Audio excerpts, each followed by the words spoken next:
Hello everyone, welcome to Engineers Point. कैसा आप लोगों का पढ़ाई चल रहा है? ठीक से चल रहा होगा ना, क्योंकि हम कहे थे ना पेट के एग्ज़ाम के बाद आप लोगों का कंटिन्यू कर देंगे। तो देखिए आपका आरसीसी और सर्वे एकदम लगातार वीडियो आ रहा है ना। अब जल्दी जैसे मेरा बॉन्ड एंड डेवलपमेंट लेंथ ख़त्म होगा, अभी हम दूसरा चैप्टर पे हैं। आरसीसी में जैसे तीसरा चैप्टर शुरू होगा हम आपका आरसीसी ड्राइंग शुरू कर देंगे, है ना। और सर्वे जैसे ही ख़त्म होगा हम आपके लिए इरिगेशन चालू कर देंगे। तो सारे के सारे सब्जेक्ट आपको कवर हो जाएंगे। और क्या बोलते हैं कि ट्रांसपोर्ट एक लोग को कहें पढ़ाने के लिए सर जी हैं, तो वो आपका ट्रांसपोर्ट कंप्लीट कर देंगे, है ना। तो आपका सारे सिलेबस क्या हो जाएंगे, कंप्लीट हो जाएंगे। उसके साथ आपको ये बताना था कि आप ऑटोकैड का 5-6 वीडियो डालोगे, 10-10, 15-15 मिनट का वीडियो होगा, है ना। तो आप चले जाइएगा प्ले लिस्ट में, ठीक है। क्या चले जाना है आपको, प्ले लिस्ट में चले जाना है। और ऑटोकैड का एक प्ले लिस्ट बनाया है, तो 20 या 10-10, 15-15 मिनट का वीडियो होगा। और सारे ऑटोकैड का क्वेश्चन देख लीजिएगा, क्योंकि ऑटोकैड से आपको कम से कम हो सकता है तो 5 क्वेश्चन आ जाए, है ना। क्योंकि फाइनल सेमेस्टर में ऑटोकैड से 5 क्वेश्चन आया था, तो आप में भी हो सकता है 5-6 क्वेश्चन आ जाए। तो ज़्यादा टाइम नहीं लगेगा, उसको आप देख लीजिएगा। चलिए हम आज का सेशन शुरू करते हैं। कह रहा है कि सुधालंबित छत में एकांतर छड़ों को काटा जाता है। छत ही तो है, हाँ ठीक है।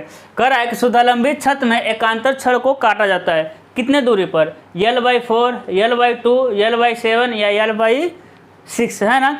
तो देखिए ये इंपॉर्टेंट क्वेश्चन है, और एक क्या है कि ड्राइंग के लिए भी इंपॉर्टेंट है ना। एक इसके लिए इंपॉर्टेंट है, ड्राइंग में भी ये क्वेश्चन आएंगे। तो हम ड्राइंग का अलग से सेशन लाएंगे, लेकिन वो अलग से सेशन क्या होगा, मतलब इसी को इन्हीं में से क्वेश्चन को हम छाँट के अलग करा देंगे, है ना। तो अगर आप इसको पढ़े हैं तो ड्राइंग को पढ़ने की ज़रूरत नहीं है, लेकिन हम आपके सुविधा के लिए कि आप एग्जाम में जाइए तो बस 2-3 लेक्चर देखकर चले जाइए, उसी में के क्वेश्चन आपके फंस जाएंगे, ठीक है। तो इसको देखिए और लापरवाही मत किया करिए कि मतलब कि ये क्वेश्चन ईजी आने वाले नहीं है। आज आपका 6 सेमेस्टर का पेपर खत्म हो गया है, तो क्वेश्चन आपके अच्छे खासे लेवल के आ रहे हैं। कह रहा है कि सुधालंबित छत में एकांतर छड़ों को काटा जाता है। अब देखे होंगे क्या कि ये छत होता है, तो पहला छड़ को सीधा डालेंगे, ड्राइंग पढ़े होंगे, देखे होंगे, है ना। दूसरा छड़ को क्या करते हैं, काट देते हैं, इस तरह बनाते हैं। तीसरे को सीधा, चौथे को काट देते हैं, पांचवें को सीधा, छठे को काट देते हैं। ऐसा बनाते हैं ना। काटने का मतलब क्या है कि ऐसा, इसमें नहीं दिख रहा है लेकिन हम छड़ को काटते हैं, ठीक है, ऐसा, है ना। छड़ों को काटा जाता है। काटा जाता है का मतलब हुआ आपका कि मोड़ा जाता है ना। तो प्लान में कितने पर काटते हैं, तो क्या हो जाएगा आपका L/7, है ना।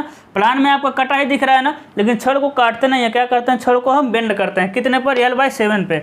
मतलब क्या हुआ कि आपकी छत की लंबाई हुआ, है ना, छत की लंबाई हो गया, तो L/7 पे क्या करेंगे, हम छड़ को मोड़ देंगे, है ना। देखिए ये प्लान में, सेक्शन में दिखेगा।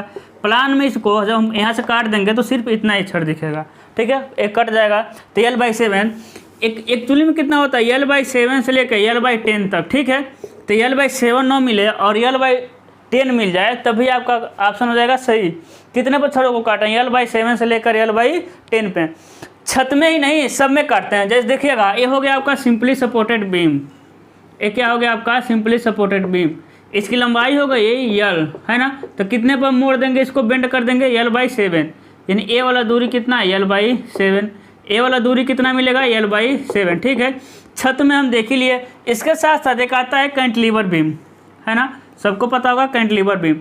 अब कैंटिलीवर बीम में क्या करते हैं, हम छड़ को मोड़ते नहीं है। कैंटिलीवर बीम में ऊपर से छड़ को हम काट देते हैं, ठीक है।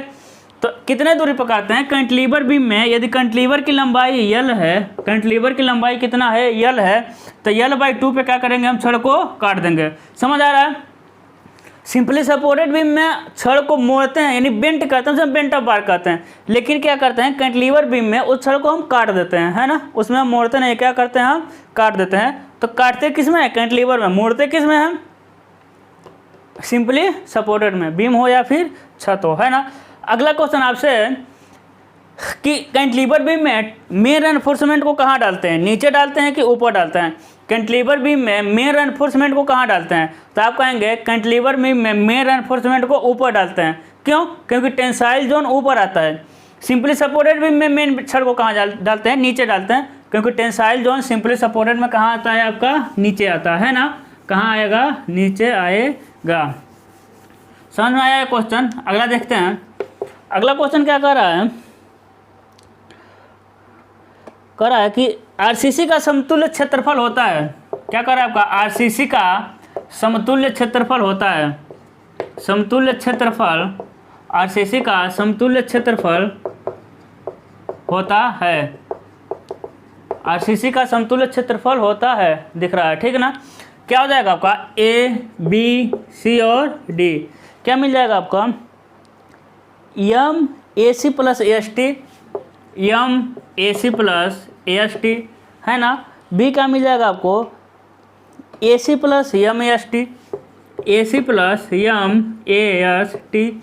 उसके बाद क्या मिलता है A C plus S T, A C plus A S T, और क्या मिलेगा आपको A C plus M S T sigma S T. बताइए क्या हो जाएगा समतुल्य, यानी इक्विवेलेंट एरिया क्या मिलता है।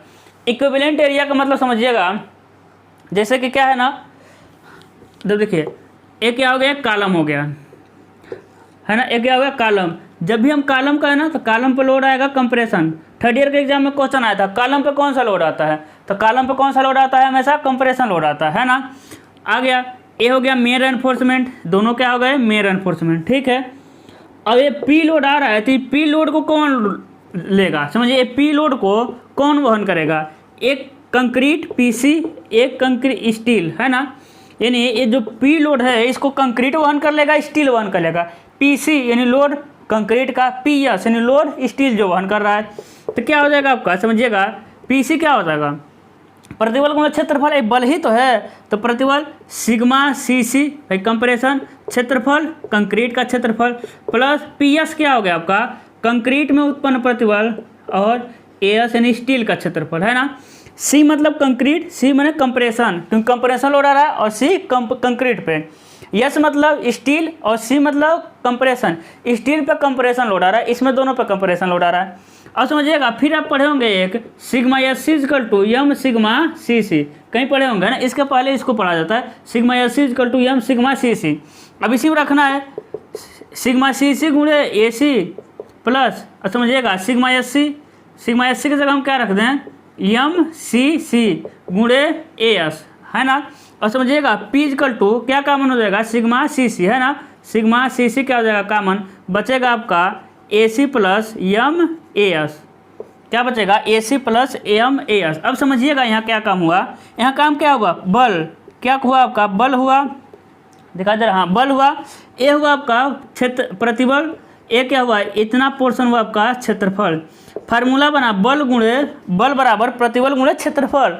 लेकिन आप क्या देख रहे हैं कि भाई प्रतिबल किसका है कंक्रीट का, सीसी यानी कंप्रेशन कंक्रीट में उत्पन्न वाला संपीड़न प्रतिबल। लेकिन क्षेत्रफल किसका है भाई, जब कंक्रीट में उत्पन्न प्रतिबल है तो क्षेत्रफल भी तो कंक्रीट का ही होना चाहिए, क्षेत्रफल भी किसका होना चाहिए आपका कंक्रीट का होना चाहिए। लेकिन इस क्षेत्रफल में क्या है कंक्रीट में भी है और स्टील भी है। तो क्या किया गया है कि कंक्रीट का क्षेत्रफल है कोई दिक्कत नहीं, लेकिन स्टील के क्षेत्रफल में यम से गुणा करते हैं तो किसका क्षेत्रफल बनता है कंक्रीट का समतुल्य क्षेत्रफल बनता है। जब एएस में यम से गुणा करते हैं, जब एएस में यानी एरिया पे स्टील में यम से गुणा मापांक अनुपात से गुणा करते हैं तो बनता है समतुल्य क्षेत्रफल किसके बराबर कंक्रीट के।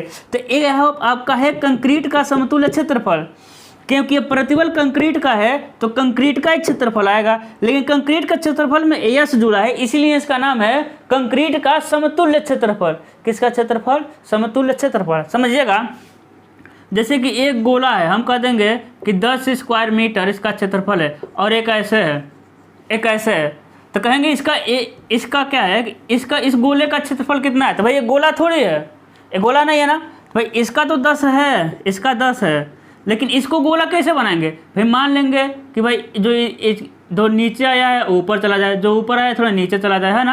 ये नीचे को इन्हें अपने में एडजस्ट करके इस गोला बनाएंगे, है ना। समझ रहे हैं एडजस्ट करना है क्योंकि हमको गोला चाहिए हमको, है ना। तो इसको क्या किए हैं ईएस में गुणा करके यम को ये कंक्रीट का समतुल्य क्षेत्रफल बदले हैं। समझ आ रहा है आपको। तो क्या होगा देखिए ऑप्शन कहीं मिलेगा A C plus M S T, A C plus M S T, ये ऑप्शन मिल जाएगा बी। समझ आया कि मतलब क्या है ना, समझ आना चाहिए मतलब क्या है। आगे बढ़ें। यम जानते हैं मापांक अनुपात क्या होता है। मापांक अनुपात होता है आपका कंक्रीट का यंग मापांक, स्टील का मापांक अनुपात क्या होता है स्टील का यंग मापांक और कंक्रीट का यंग मापांक अनुपात। आज चैप्टर खत्म करना है इसीलिए पीछे का हम रिवीजन नहीं करेंगे, है ना। अगला कह रहा है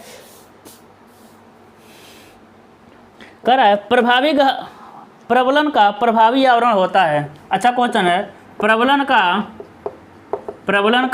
प्रभावी आवरण होता है, प्रभावी आवरण होता है। ये क्या हो जाएगा आपका, कुल गहराई टोटल डेप्थ माइनस 1.5 गुणे डायाफ बार है ना। बी क्या मिल जाएगा आपका, कुल गहराई टोटल डेप्थ माइनस 2 गुणे डायाफ बार है ना, डायाफ बार। सी क्या हो जाएगा आपका, टोटल डेप्थ डायाफ बार है ना, क्या हो जाएगा आपका टोटल डेप्थ प्लस डायाफ बार हो जाएगा ना, क्या हो जाएगा आपका डायाफ बार। डी क्या मिल जाएगा, टोटल डेप्थ क्या हो जाएगा, टोटल डेप्थ क्या हो जाएगा आपका प्लस टोटल डेप्थ प्लस 1/2 गुणे डायाफ बार, क्या हो जाएगा डायाफ बार। बताइए क्या होगा हमको, देखिए तो देखिए यहाँ गलत हो गया, ये आपका हो जाएगा क्लियर कवर, यहाँ हो जाएगा आपका क्लियर कवर। हम कह रहे हैं कुछ ऑप्शन गलत लग रहा है, क्लियर कवर है ना, क्लियर कवर या फिर नॉमिनल कवर कह लीजिए। क्या होगा बताइए तो,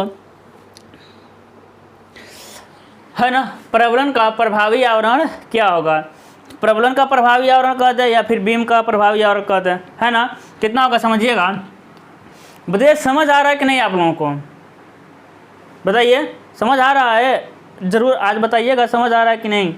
ठीक है, पता ही नहीं चलता ऑनलाइन में कितना समझ आ रहा है कितना नहीं आ रहा है ना। और थोड़ा आप लोग सपोर्ट किया करिए, सेशन को शेयर करिए, ठीक है जितना हो सके। और बताइए कि हाँ भी एक हैं पढ़ाने वाले। देखिए क्लियर कवर है ना, अब देखिए क्या हो जाएगा, ऑप्शन डी हो जाएगा। कहने का मतलब है कि इफेक्टिव कवर पूछ रहा है, इफेक्टिव कवर प्रभावी आवरण कितना होता है ना, इफेक्टिव डेप्थ नहीं पूछ रहा है। तो छड़ हो गया, तो यहाँ से लेके छड़ के नीचे से लेके धरन के नीचे तक को हम लोग कहते हैं क्लियर कवर। क्या हो जाएगा आपका क्लियर कवर, और आधा छड़ का ब्यास जोड़ देंगे है ना, तो हो जाएगा 1/2 डायाफ बार है ना। तो क्या हो जाएगा क्लियर कवर प्लस डायाफ बार का आधा। इसी तरह क्या पूछ सकता है आपका, ये पूछ सकता है इफेक्टिव डेप्थ। तो इफेक्टिव डेप्थ क्या कह देगा, टोटल डेप्थ है ना, टोटल डेप्थ में से क्या कहेगा इफेक्टिव कवर घटा देंगे तो आ जाएगा आपका इफेक्टिव डेप्थ। आगे चलें,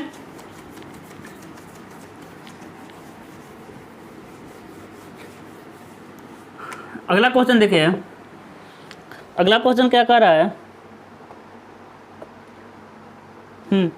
कह रहा है यदि क्रांतिक उदासीन अक्ष वास्तविक उदासीन अक्ष से छोटा है तो किस प्रकार का सेक्शन है, अंडर ओवर बैलेंस या कोई नहीं। बताइए ये आसान क्वेश्चन है कि नहीं।